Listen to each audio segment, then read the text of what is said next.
Good evening, everyone, and welcome. I'm delighted to be spending this next hour with you as we dig into the topic of stress resiliency. And I want to say that it's my goal that you're going to come away with one or two tips, even more, that you could use right away, you could incorporate right away into your day, and that it will really help you manage your daily stress. This is something we all have to work on, myself included. And so let's get to it. Share my screen with you.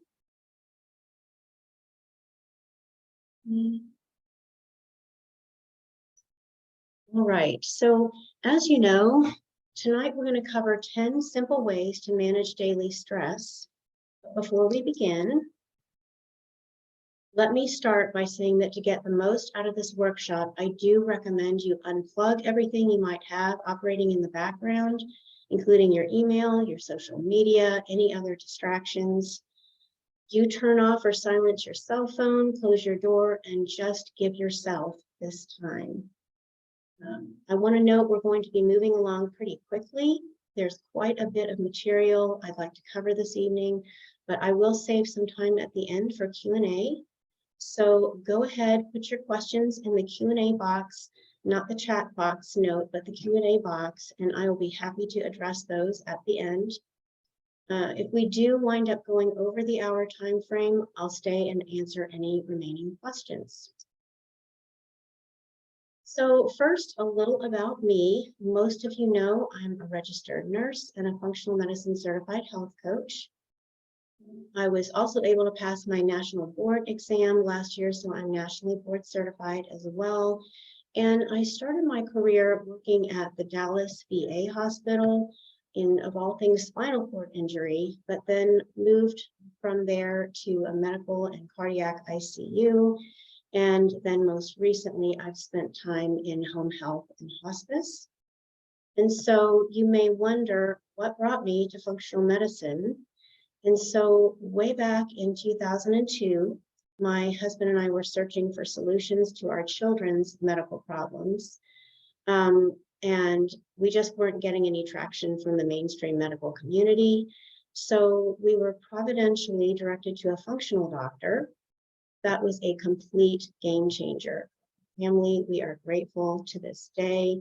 And since then, I've become passionate about functional medicine and the root cause approach that can make such a profound difference in healing.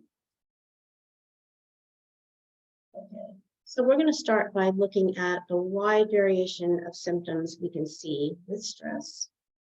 If you've ever experienced cravings for high-fat, sugary foods, indigestion or heartburn, muscle aches, headaches are very common, increased fatigue, clenching or grinding your teeth, or you might find yourself irritable, moody, anxious, struggle with sleep issues. You might find yourself smoking or drinking more alcohol than you would normally. And you could experience chest pain, shortness of breath, increased heart rate, and blood pressure. So I could go on, but do note that these are all common manifestations of stress in our bodies. And the symptoms cover a wide range of issues that are physical, emotional, and behavioral. So to clarify, these symptoms may not always be due to stress alone, but our purpose here is to explore why stress might be the cause of the symptom, and then discuss how you might best manage it.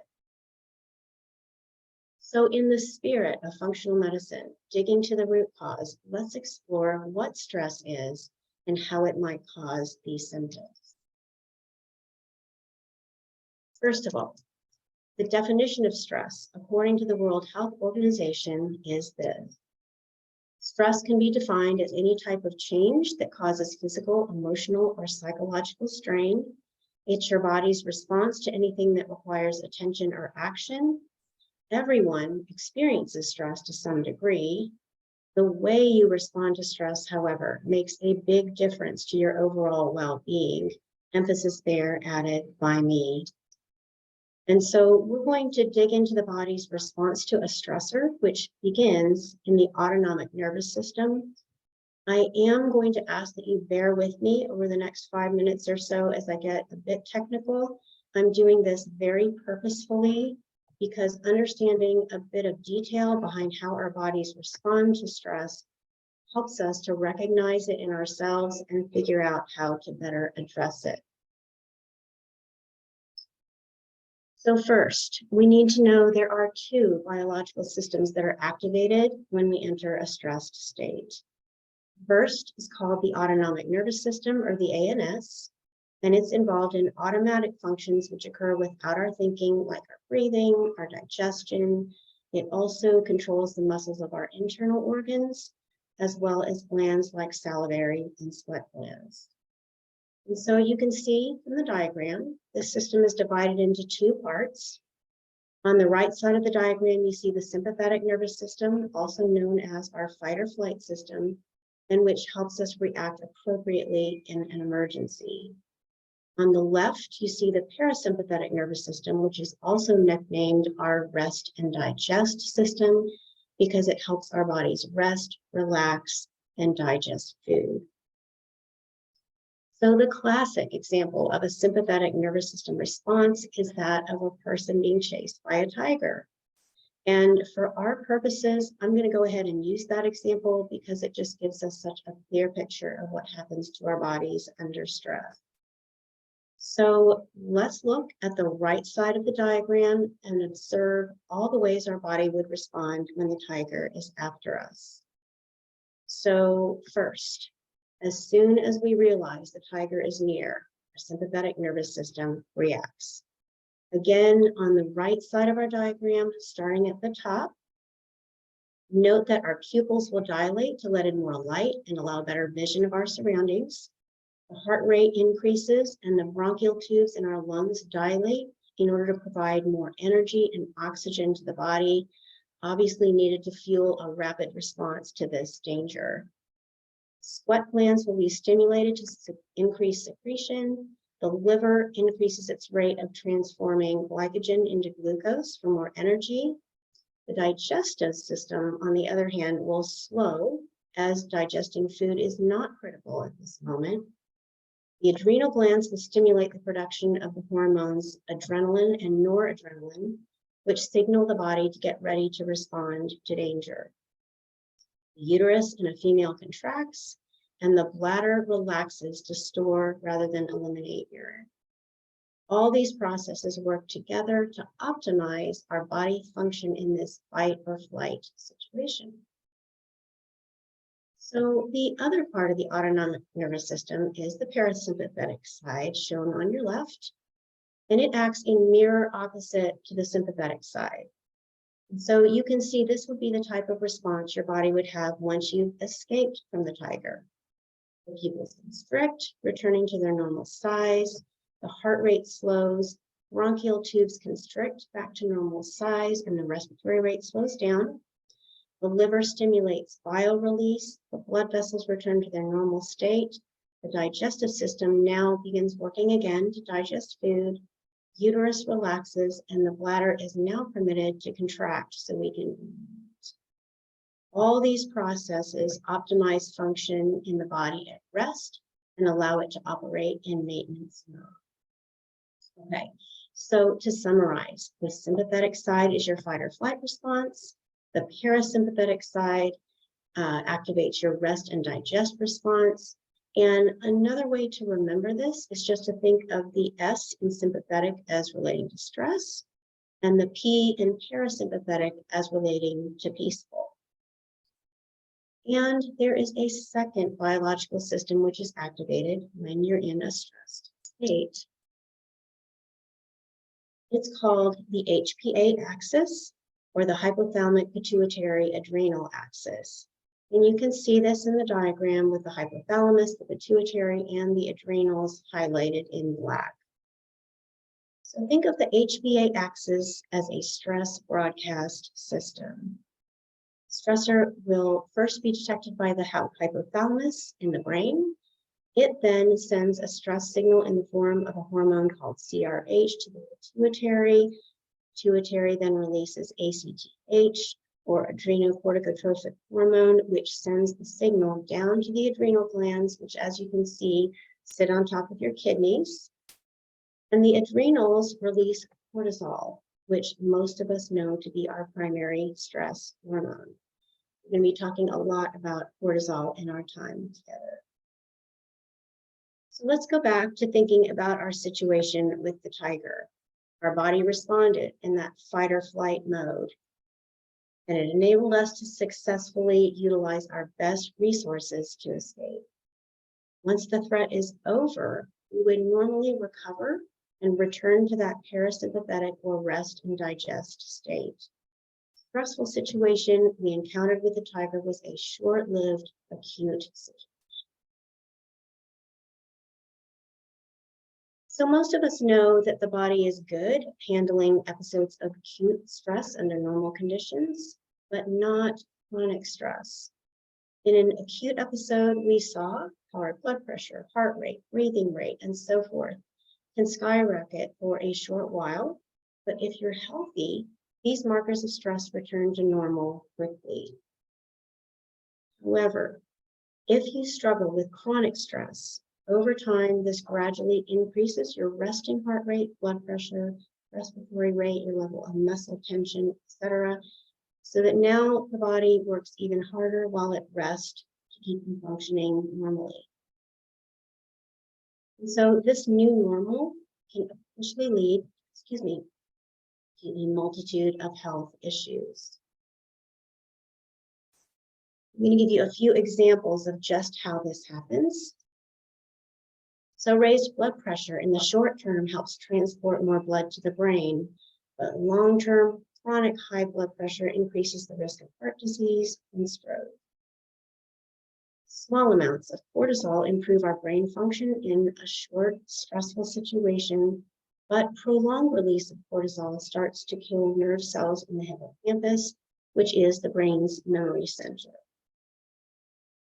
Slow digestion allows the body to focus on survival, as we saw with the tiger.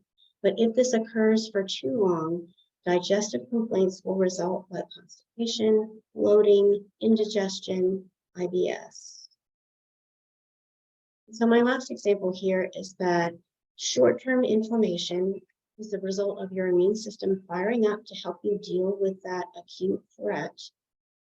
Chronic inflammation increases the risk of most modern chronic diseases, type 2 diabetes, heart disease, obesity, and many cases of depression.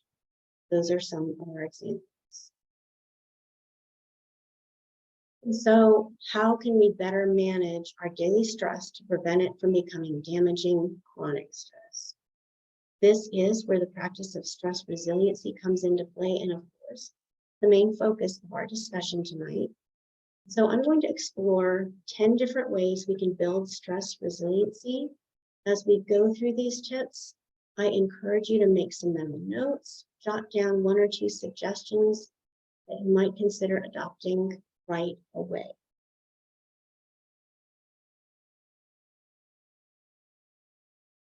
All right. Number 1, my first stress management tip is to take 5. No stress reduction discussion would be complete without talking about breath work. And this particular exercise, called Take 5, comes from Dr. Mark Hyman, who many of you know is one of the fathers of medicine. So I'd like to note that while we don't normally think about our breathing, the conscious breath is a powerful tool we can use as a nervous system reset. In doing so, we access that parasympathetic rest and digest side of the nervous system. There are many, many studies which support the importance of breath work in lowering heart rate, blood pressure, and achieving calm. So the Take 5 method is simply about taking 5 breaths 5 times daily. But I also want to point out that technique is important here. Many of us have been told to do breath work. Dr. Bargas includes it in most, if not all, of her functional medicine prescriptions. And yet some of you come to me and say, okay, Sue, I've tried it. It just doesn't work. And so this is where I'd like to say you want to make sure you're breathing through your belly, not your chest. I have some personal experience with this. Some of you know that in my former life, I was a professional musician. So I recall a lesson that I was taking with a professor, and I played some difficult passage work, and I finished, and he said, "Okay, good job, but the sound would be so much rounder. This would come off with so much more ease if you would breathe instead of holding your breath while you're playing this." And I thought, okay, I'd never heard that before. I tried it. It was really tough. And so he had me put the instrument down, had me lie down on the floor, and then close by, he had this bookcase with an old set of Encyclopedia Britannicas there, and he stacked 3 of them on my belly. Well, I got the message very quickly. That weight on my belly forced me to breathe through my belly. And so I have never forgotten that.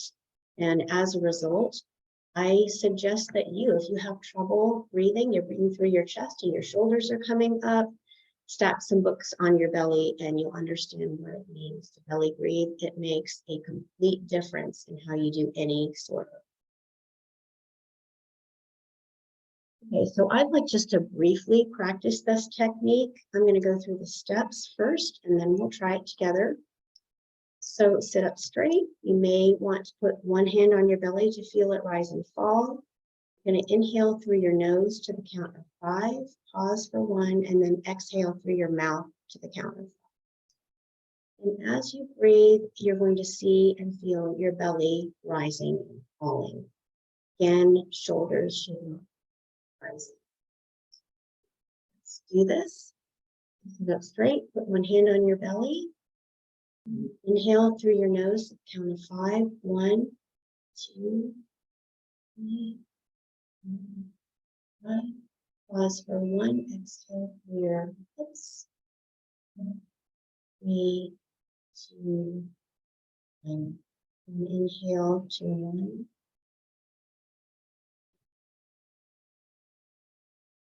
Pause for 1. Exhale through your lips. 4, 3, 2,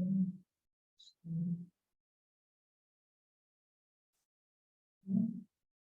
So notice how you feel. Even a few cycles should make you start to feel calmer. Dr. Hyman recommends doing 5 cycles 5 times daily. So the suggestion could be when you wake up, before each meal, and then at bedtime. I will say that as you practice this, you'll find you're able to just access that calm more quickly, more easily. This truly shifts the nervous system response and is extremely effective. Number 2, change your exercise identity. What in the world do I mean by this? So if you Google something like ways to relieve stress, you're likely to find exercise at the top of the list. Most of us know this is because there's voluminous research out there to back up the benefits of exercise, not just for relieving stress, but globally to reduce our risk of chronic disease. But regardless, most of us still aren't very motivated to exercise. I see it in your charts all the time. Doesn't matter whether we're stressed or not, information is simply not enough. And so psychologist James Clear has addressed this problem of motivation not only as it applies to exercise, but for all habit change, and I strongly recommend his book, Atomic Habits. In that book, he notes that behavior change is actually a change in who you are, and he states it this way. True behavior change is identity change. You might start a habit because of motivation. The only reason you'll stick with one is that it becomes part of your identity. Anyone can convince themselves to visit the gym or eat healthy once or twice, but if you don't shift the belief behind the behavior, then it's hard to stick with long-term changes. Improvements are only temporary until they become part of who you are. So he's saying we must first identify who we want to become and then build our habits around that identity. How can we get there? Well, instead of changing our habits based on what we want to achieve, he proposes that we build identity-based habits, focusing first on who we wish to become. And he proposes 2 steps to doing this. Decide the type of person you want to be, and then prove it to yourself with small wins. So every action is like a vote for the type of person you wish to become.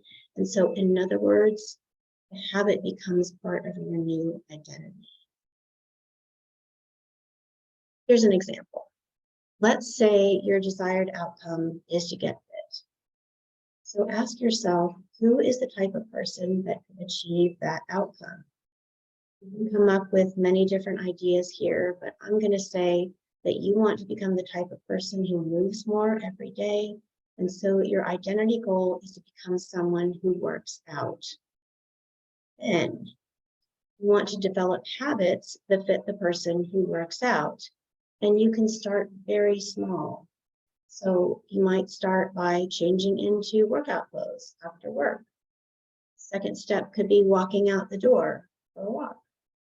Another step following that could be drive to the gym and work out for 15 minutes. So you just build on that. You are going through the process of making this identity-based goal for whatever you're trying to achieve. And even those small goals will add up. They're all depositing into that larger identity goal. That is the way habits stick. And so Clear says this: habits matter not because they can get you better results, although they may, but because they can change your beliefs about yourself. They help you become the type of person you wished would not have said that. Okay, number 3, drastically reduce refined sugar. I'm smiling because you knew that I would work sugar into my 10 tips somewhere. And it really is for good reason. Lowering your sugar intake is essential to lowering your stress. It is that important. So this is because eating too much sugar spikes our insulin. And since balancing the effect of insulin is the primary function of cortisol, when your insulin is chronically high, so is your cortisol. Bottom line, if you're eating more than 30 grams of sugar a day, and many of us are, you are living in chronic stress from sugar alone. So I know this is not easy, but just saying no to sugar is a huge, huge factor in lowering your body's stress response and protecting yourself from serious. How strict do we need to be with this? Does this mean you can't eat a piece of birthday cake or you can't have dessert when you go out to eat? Absolutely not. We always advocate a healthy relationship with food, but you must be judicious. And so enjoy that cake, enjoy that dessert when you go out. But if you do feel like you have a sugar addiction, most of us know if we do, and if you need to rein this in, we are here to help. That a bit more later. Number 4, manage food allergens and sensitivities. This is one you may not have realized, but researchers estimate that 32 million Americans have food allergies, including 5.6 million children under age 18. In addition, food sensitivities and intolerances, which are a subset of all intolerances, of all food reactions, are reported by 15 to 20% of the population. That is a big number. But how does this relate to stress? So food sensitivities to gluten, cow's milk, dairy, soy, peanuts, or whatever you're sensitive to, place your adrenals, remember the adrenal glands sitting on top of your kidneys, it places the adrenal glands in a chronic stress response. Here's how that works. When a food allergen is consumed, the body produces histamine, which is an inflammation-producing compound modulated by cortisol. The more histamine that's released, the more cortisol it takes to control that inflammatory response, and the harder the adrenals must work to produce more cortisol. So the harder the adrenals have to work, the more fatigued they become and the less cortisol they produce. And so this, unfortunately, allows histamine to inflame body tissues even more. In summary, reactions from food allergies and sensitivities trigger a dramatic rise in cortisol. They result in one of the most frequent causes of fatigue, anxiety, mood instability, insomnia, aches and pains, and digestive. Here's the takeaway though. If you suspect you have food sensitivities, you take this seriously. The most common food triggers are gluten, beef, yeast, corn, dairy, sugar, and soy. Eliminating these foods from your diet will go a long way in reducing your body's stress level and will likely help you feel much better. In fact, this is one of the most transformational things you can do for your health. I can speak to this personally. We've had multiple patients go through this process and have them say it's one of the best things they ever did. They didn't know they could feel this much better. So if this is you, if that's you, talk to Dr. Bargas and consider getting testing and/or an elimination plan. So now you can see my number 5 tip, which is to embrace gratitude. I don't think this one is going to be surprising to you, as most of us are aware there are so many benefits of gratitude practice. I also want to point out that gratitude isn't just a cultural trend, it is a full-fledged topic of scientific research, and I'd like to give you some of the findings of the over 270 studies that have been done in the past 20 years on gratitude, most in just the past 7 years. So here we go. People who practice gratitude have 23% lower levels of cortisol. On average, they exercise 40 minutes more each week. They have better sleep quality. Their blood pressure is lower. They smoke less. They have lower biometric markers for diabetes by as much as 13%. They eat less saturated fat. And look at this last one.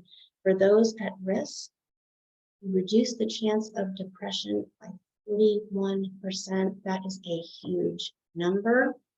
And I will say this is more powerful than any drug. So here are a few how-tos for incorporating a gratitude practice. You can see I've started off with a gratitude journal. This is a great way to establish gratitude in your life, to regularly write down 3 to 5 things you're thankful for. The key here is to make it doable for you. You don't have to start off writing in your journal every single day. Start slow, do what works for you so that you can stay. Gratitude, prayer, and meditation, love this. There are many gratitude meditations and prayers available out there. I've just listed the apps Calm and Headspace. If you're specifically looking for a Christian guided prayer, I recommend 30 Thankful Prayers put out by the Navigators. And then consider writing a letter to someone who made a real difference in your life, but you may not have directly thanked. And then consider, instead of mailing it to them, reading it to them in person. This can just be a wonderful way to increase the bond in that relationship. They will appreciate it so much, and it will make a real difference for you.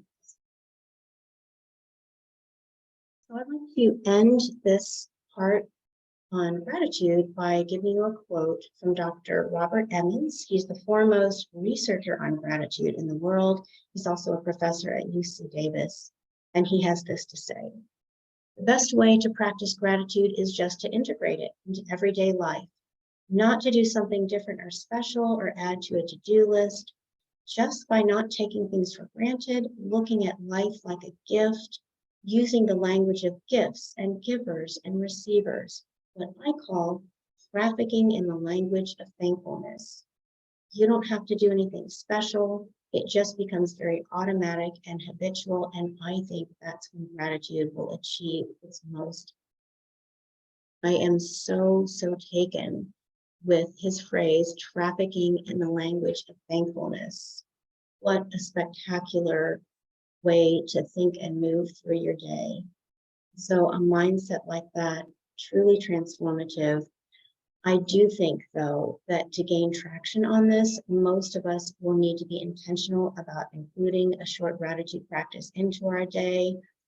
This can help us to gain the foothold we need such that gratitude will come to mind regularly through the day, and it will become a stress resiliency tool we can come to rely on. Number 6, to employ character strengths. This one is probably new to most of you, but it is a concept that's been extensively researched and comes from applying our unique character strengths to develop greater stress resiliency. And so I'm going to explain. Since the early 2000s, and with the emergence of the field of positive psychology, the study of character strengths has been at the foremost of research on human well-being and optimal functioning. So the classification of these character strengths was developed by a group of 55 scientists who systematically reviewed existing psychological, philosophical, and theological literature to identify and classify universally valued positive traits. And so this resulted in the identification of 24 character strengths. You see those in the picture to your right there. They're most commonly measured by an assessment tool called the Values in Action Inventory of Strengths, developed by Dr. Christopher Pierce.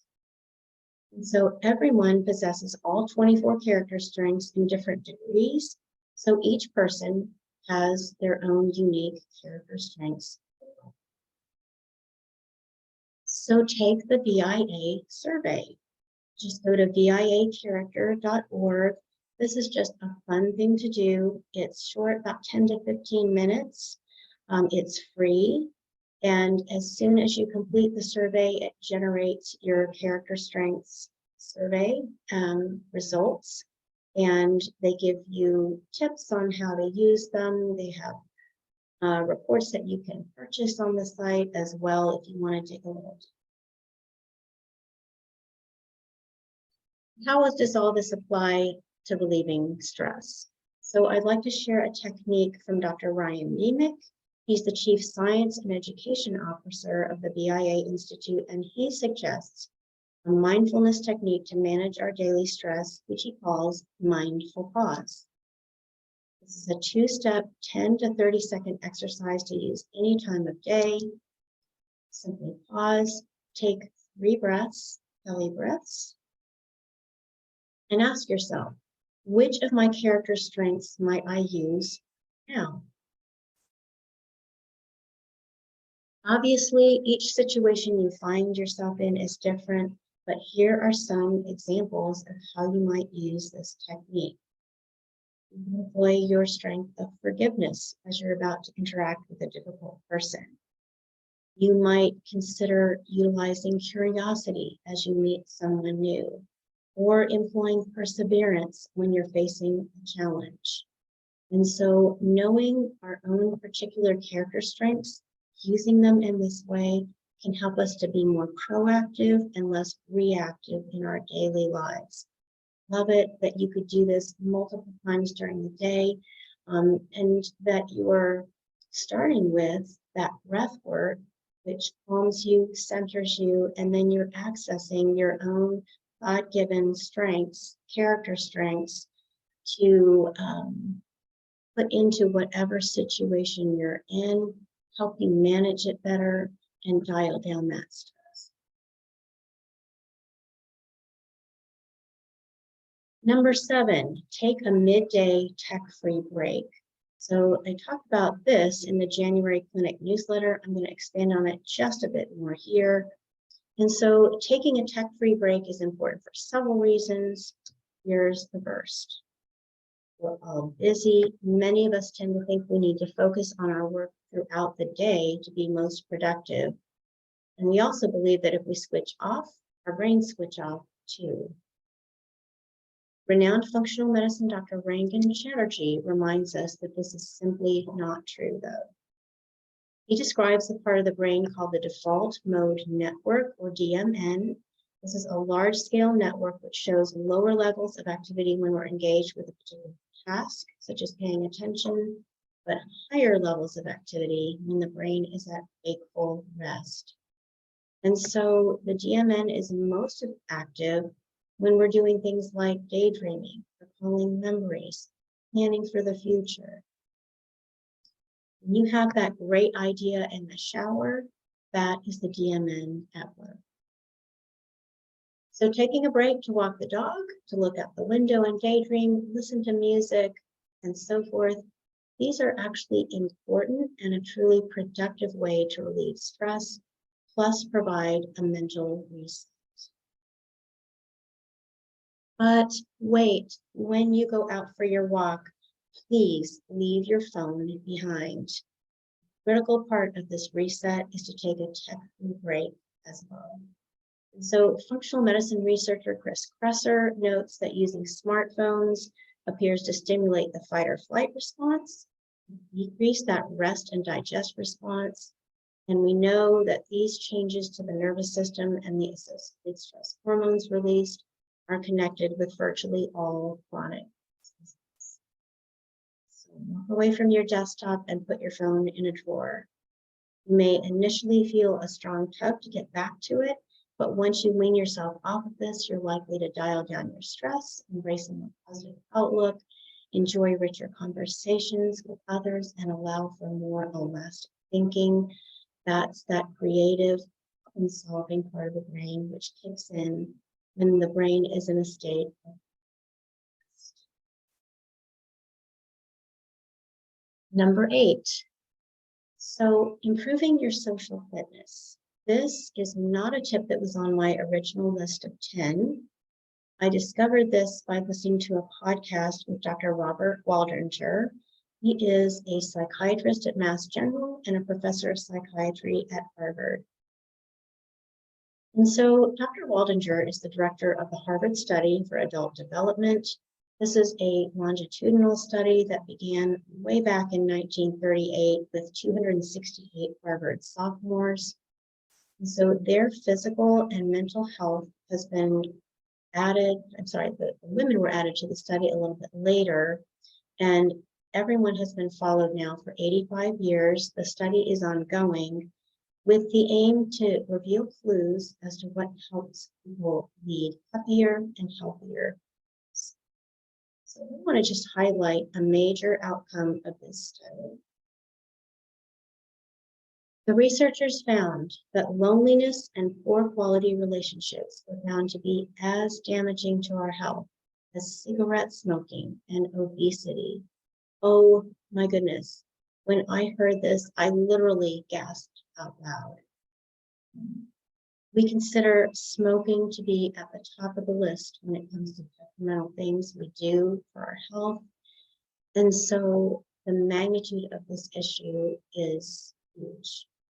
Again, though, this long-term study and other studies which have now supported these findings have shown us that smoking and obesity are actually no more dangerous to us than isolation, loneliness, or quality relationships. Why is this? Well, as we know, loneliness and poor quality relationships are stressful. They keep us in a chronic fight or flight mode so that our bodies are slightly revved up because we're more vigilant to threat when we feel this. This seems to contribute a lot to breaking down health as well as happiness. So Dr. Waldinger says the people who were the most satisfied in their relationships in this study at age 50 were the healthiest at age 80. And he says that, I think, is the revelation.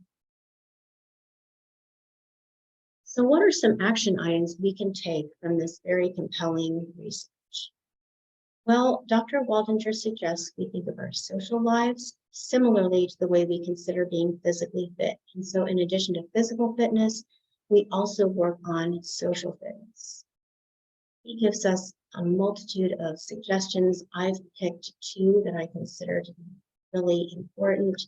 First, be active. In order to build and maintain meaningful relationships, you just have to learn it. We've all heard the saying from Ralph Waldo Emerson, the only way to have a friend is to be one. And so once you have a good relationship, do continue to actively tend to it, spending time keeping it close and getting closer. The next tip is to stay curious. We all love it when somebody's curious about us. And we have a fundamental need to be seen, heard, and known. And so when you bring sincere curiosity into a relationship, it is powerful. We can all attest to the rarity of someone who really listens and seeks to us. So Dr. Waldringer says, if you can just bring curiosity, you don't have to bring anything.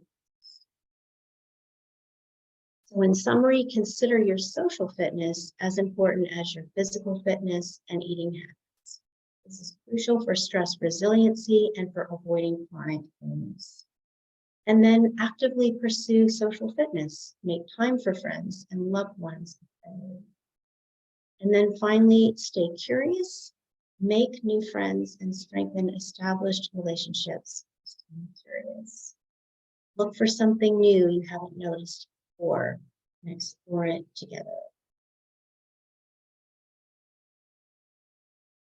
All the way to number 9, incorporate 3D greetings. So this next tip is very closely related to number 8.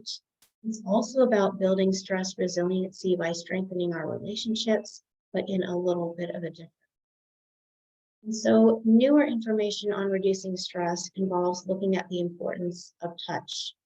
Dr. Chatterjee says this is the most neglected of our senses. And so I'm wanting to look at some of the benefits of affectionate human touch. I have them listed here for you. Lower heart rate, lower blood pressure, reduced cortisol, raised levels of natural killer cells, which are one of the immune system's defenses against infection. And here we go, increasing parasympathetic. So I'm going to share one of Dr. Chatterjee's suggestions for incorporating touch into our daily lives, which he calls the 3D greeting.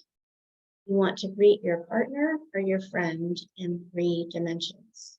First with touch, a big hug, or a handshake. With voice, saying kind words, I am so glad to see you. With your eyes, making eye contact. And so practice this greeting at least once every day.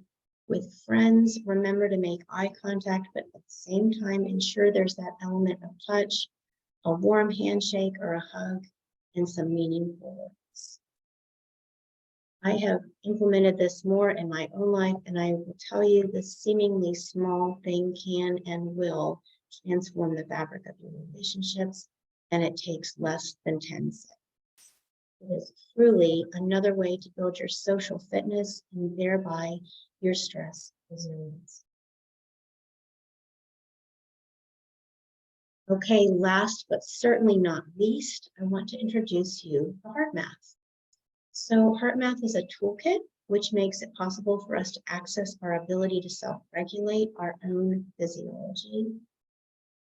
Over 300 peer-reviewed or independent studies have been done to show the beneficial outcomes of Heartmath techniques. So there are several terms that are important in understanding just how this works. First, the heart-brain connection. Important to note that the heart actually sends more signals to the brain than the brain sends to the heart. And so these signals have a significant effect on brain function. They influence emotional processing as well as higher cognitive faculties like attention, perception, memory, and problem solving. So now I'm going to look at heart rate variability. This is the naturally occurring beat-to-beat variation in heart rate. So we once thought that the heart at rest operated like a metronome, just beating out a very steady, regular rhythm. But we now know that this is far from the case. Rather than being monotonously regular, the rhythm of a healthy heart, even at rest, is surprisingly irregular. The time interval between consecutive heartbeats is constantly changing. So this naturally occurring beat-to-beat variation in heart rate is heart rate variability. So you can see in the diagram I put on this slide, there are 3 heartbeats recorded on an electrocardiogram. You can see the variation in the time interval between the consecutive heartbeats, giving a different heart rate for each interbeat interval. Also, how you think and how you feel profoundly affects your heart rhythms moment to moment. When you have incoherence, emotions like anger, frustration, and anxiety give rise to heart rhythm patterns that appear irregular and erratic. Whereas in coherence, uplifting emotions like appreciation, joy, care, and love give rise to a pattern that looks like smooth, harmonious. So this diagram is 2 graphs of the same man wearing a heart rate monitor. He's obviously in a very different emotional state from one graph to the other. You can see that in both graphs, the heart rate is about the same, between 60 and 90 beats over about 200 seconds, which is along that horizontal axis. In the top graph, he's clearly in a negative emotional state. He's feeling frustrated. You can see that the rate of change is erratic. And so this is what we call an incoherent heart rhythm pattern. On the other hand, the graph below is very different. Here, he's in a positive state, and he was actually able to achieve this change just moments after applying a Heartmath. Remarkable. So he created this coherent physiological pattern with his heart, which is radically affecting his overall function, obviously. So I've given you just a thumbnail sketch of Heartmath. I encourage you to explore it further. The Heartmath Institute offers excellent resources to help you improve overall stress resilience. Many of them are free. I encourage you to check it out at heartmath.com/experience. Okay, that was 1 through 10. I really hope you found this helpful and that you're able to incorporate 1 or 2 of these suggestions and run over right away. But I also want to say, if you'd like to dive into any of these areas more deeply, we do offer further resources in clinic. These include health coaching. You can take advantage of session by session, or you can do a package. We also offer the elimination diet, and starting next month, we'll also be offering Heartmath. So keep all this in mind. Don't hesitate to reach out if you'd like to know more. And with that, I'm going to go to Q&A. Let me stop and share here. Okay, let's see. Okay, wonderful. All right. So no questions so far. That is absolutely fine. Check our. Okay, we still have just a little bit of time. I think what I'm going to do is share my screen again.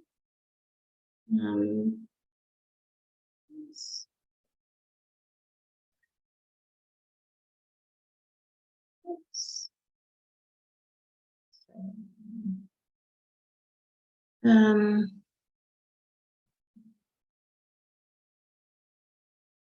there we go.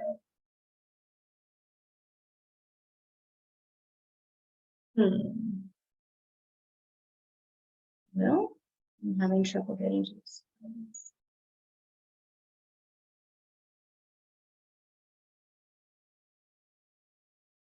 There we go. Okay. So I'd like for us to go through a Heartmath technique. This is called quick coherence. And love this technique. It really helps us to regulate our emotions in the moment.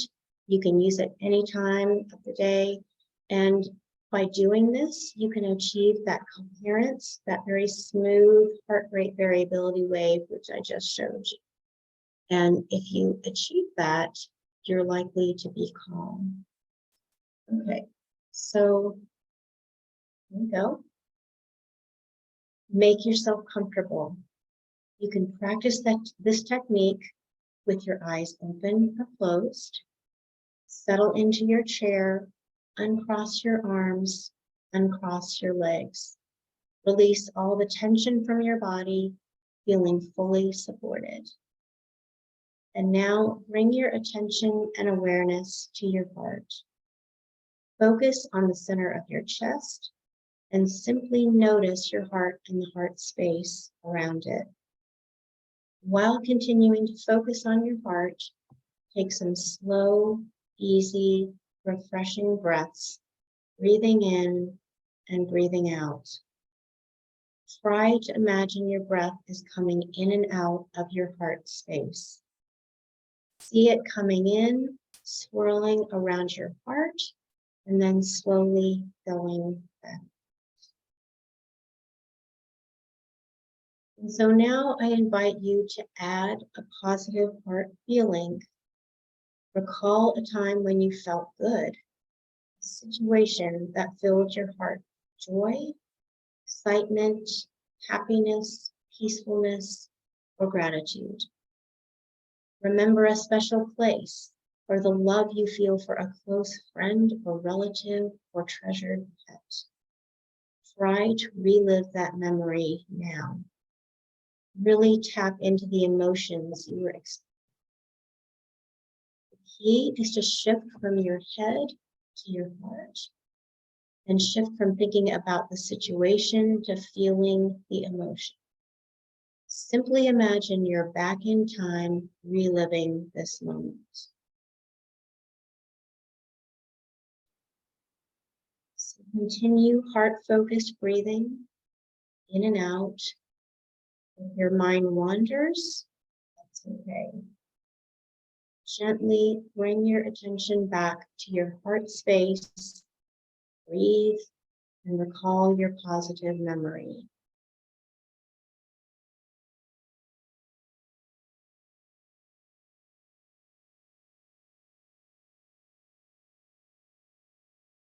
So when you're ready, slowly bring your attention back to the room. Open your eyes if they're closed and try to hold on to the way you feel right now as you go about the rest of your day. By taking heart-focused breaths while recalling a positive emotion, you can begin to regulate your emotions in the moment to stop the drain that emotionally charged situations can have on your system and instead begin adding energy to your system anytime, anywhere. Thank you for doing that with me.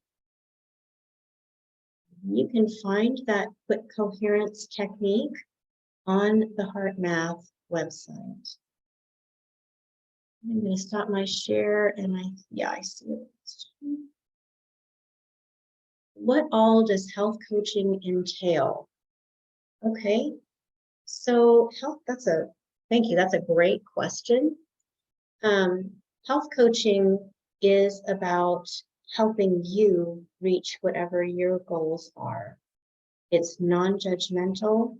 It's just about helping you maybe identify what might be some barriers, how we can get beyond those and find a place to start and help you meet those goals. And so I'm hoping I'm answering your question. Here in clinic, it usually means that we set aside about 45 minutes to an hour and you and I discuss what's going on, what you want to accomplish in that particular session. We always try to make sure that you're getting what you need in that session, and then support along the way so that if we're between sessions, you can always text or call and get some feedback and just have that support. This is so important in functional medicine where we have a lot of lifestyle recommendations. And so most of us, myself included, need support. We really need someone to be there walking along with us as we make big changes like diet, exercise, we talked about tonight. It really, time management, it can be so many different things. See. Okay. So I think that's all we have. We're about 5 minutes before the hour. Again, it's been my pleasure to present this and have you all attend. I'm delighted. Feel free to contact me anytime. You know you can text the clinic phone number, and we are always looking at that. We want to get back to you very quickly. That's part of what we offer here. So thank you so much for your attention tonight. Have a wonderful night, and I hope to see each of you soon. Good night.